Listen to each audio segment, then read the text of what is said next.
జిల్లా కేంద్రం గుట్టరాజేశ్వర స్వామి దేవాలయ ఆవరణలో భాగవత సప్తాహ ప్రవచనకర్త అభినవ శుక్ల భాగవత భాస్కర బిరుదాంకితులు బ్రహ్మశ్రీ బుర్రా భాస్కర శర్మచే శివ మహాపురాణ ప్రవచన జ్ఞాన యజ్ఞం బుధవారం 2వ రోజుకు చేరుకుంది. భాస్కర శర్మ శివ మహాపురాణంలోని భక్త మార్కండేయుని జననం, మార్కండేయుడు మహాశివుని వరం వల్ల చిరంజీవిగా ఎలా అయ్యాడో, నైమిషారణలోని గోమతి తీర్థం వైశిష్టతను చక్కగా వివరించారు. ఎలాంటి విపత్కర పరిస్థితుల్లో కూడా సత్యం విడవకూడదని, అసత్యం పలకకూడదని ఎన్నో ఉపమానాలతో ఆయన తెలియజేశారు. భక్తులు విశేష సంఖ్యలో పాల్గొన్నారు. విచ్చేసిన భక్తులకు అన్నప్రసాదాన్ని అందించారు. అన్నప్రసాద సేవలో సత్యసాయి సేవా సమితి కన్వీనర్ బట్టు రాజేందర్ ఆధ్వర్యంలో 45 మంది సత్యసాయి సేవా సమితి సభ్యులు సేవలు అందించారు.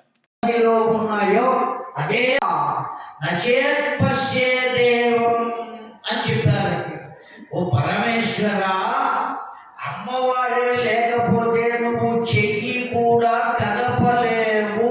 నచేత్పశ్చేదేవం, చెయ్యి పక్కకు కూడా పెట్టలేవు.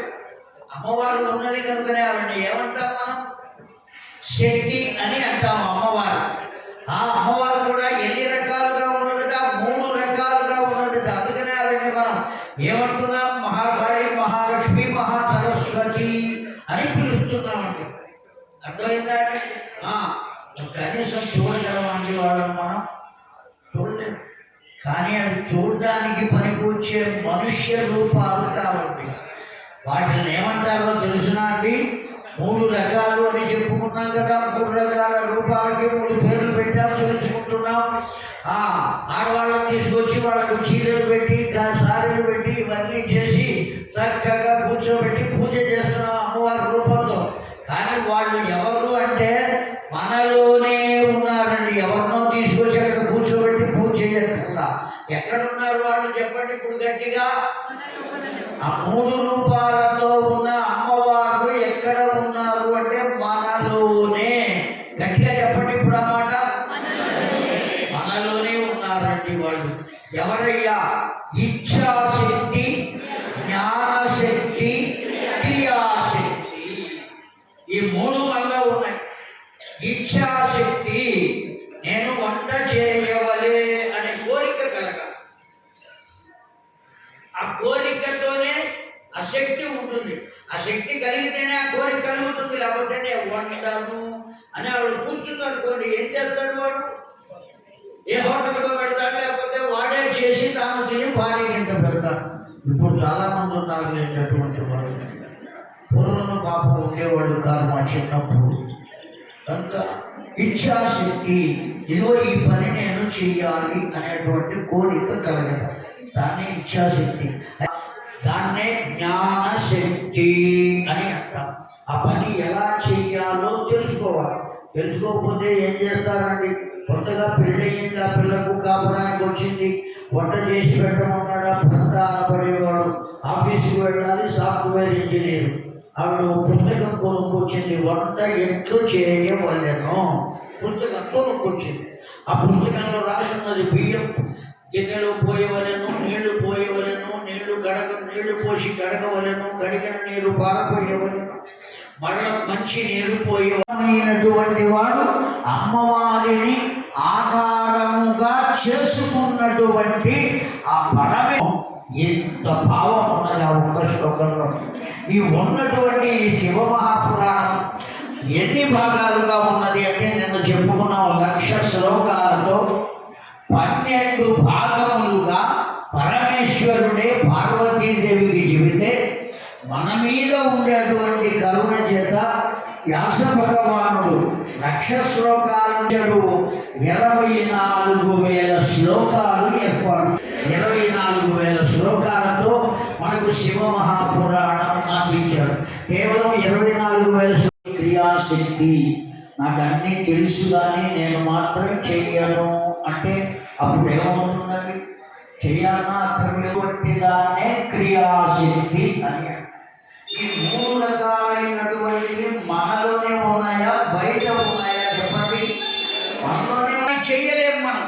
అందుకని ఆ ఇచ్ఛాశక్తి, జ్ఞానశక్తి, క్రియాశక్తి ఈ 3 ఉండి తీరవలే. ఆ 3 మనలో ఉంటేనే సర్వకర్మలను మనం చేయగలుగుతాం. కనుక ఇప్పుడు అమ్మవారు 3 రూపాలతో ఎక్కడ ఉన్నది అంటే మనలో ఉన్నదా, బయట ఉన్నదా? నాన్న ఒక్కసారి కెమెరాలుగా మళ్ళీ మళ్ళీ రేపు కూడా పెడతాను, ఎల్లుండి పెడతాను, ఆవుల ఎల్లుండి పెడతాను, మళ్ళీ వచ్చే సంక్రాంతి వరకు చేశానురా, డబ్బాలో ఉన్నాయి, రోజుకొక్కడి చొప్పున తినవచ్చు నువ్వు, మళ్ళీ సంక్రాంతికి మళ్ళీ చేసుకుంటా. ఈ విధంగా తల్లి నెమ్మదిగా చెబుతుంది. ఈ చెప్పినటువంటి మాటనే మనము సంహిత అని అంటామండి. వాడికి హితమును కలిగించేటువంటి మాటను చెప్పటం, మంచిని కలిగించేటువంటిది చెప్పటం. అందువల్ల అంత దివ్యమైనట్టు సంహిత అని పేరు పెట్టాడు. ఆ 7 భాగాలకు ఒక్కొక్క భాగానికి ఒక్కొక్క భాగం పేరు. ఏమిటవి? విద్యేశ్వర సంహితాధ్య ద్వితీయా రుద్ర కోటి రుద్ర చతుర్థిక పంచమ్యుమా సంహితోక్త షష్ఠీ కైలాస సంహిత. 2వది రుద్ర సంహిత. గుర్తుపెట్టుకోండి, రాసుకునే వాళ్ళు ఎవరైనా ఉంటే రాసుకోండి. విద్యేశ్వర సంహిత మొట్టమొదటిది, 2వది రుద్ర సంహిత, 3వది శతరుద్ర సంహిత అన్నారు. చాలా గొప్పదండి ఆ 3వది. శతరుద్రము అంటే మనం నిత్యము అభిషేకం చేసుకునేటువంటి సంక్షిప్త రూపంలో మనకు ఇచ్చాడు శివ మహాపురాణం. సామాన్యమైన వాడు కూడా మనం ఏం చదువుతామయ్యా, మన వల్ల ఏమవుతుందయ్యా, అంత పెద్దది కదా పురాణం, మనం పోనీ ఎవరి చేతైనా చెప్పిద్దామంటే 1,00,000 శ్లోకాలతో ఉన్నటువంటి పురాణం ఎంతకాలం చెప్పాలండి? సుమారుగా 4-5 నెలలు పడుతుంది ఆ పురాణం చెప్పడానికి. ఒక 9 రోజుల్లో పరిపూర్ణం అవుతుంది. ఆ భాగవతం అయితే 7 రోజుల్లోనే చెబుతాం, కానీ 7 రోజుల్లో అయ్యేది కాదు ఇది. పెద్దలు అడిగారు, అయ్యా ఎన్ని రోజులు ఉంటుంది? 7 రోజుల్లో సరిపోతుందా? సరిపోయే అవకాశం లేదండి.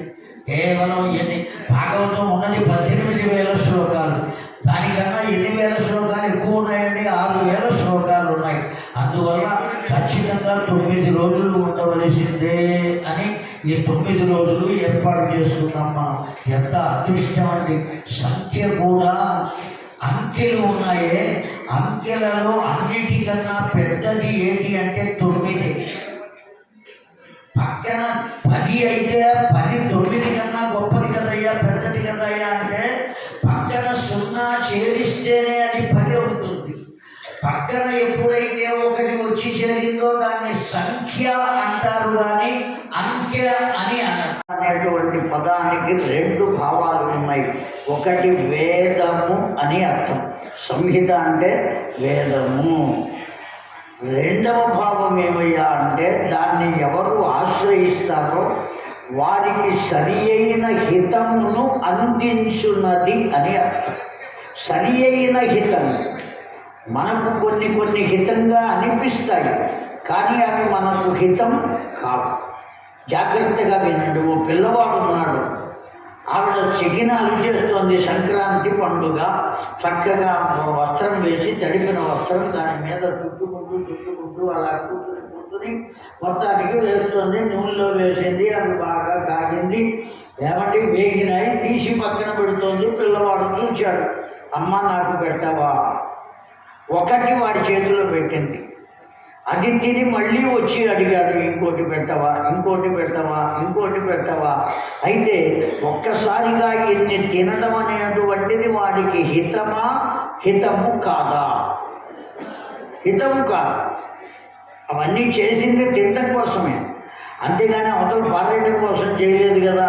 18 పురాణాలు చెప్పినప్పుడు కూడా చెప్పి ఉంటా నేను. అయినా మళ్ళీ భగవంతుడిని గురించి కనుక చెప్పి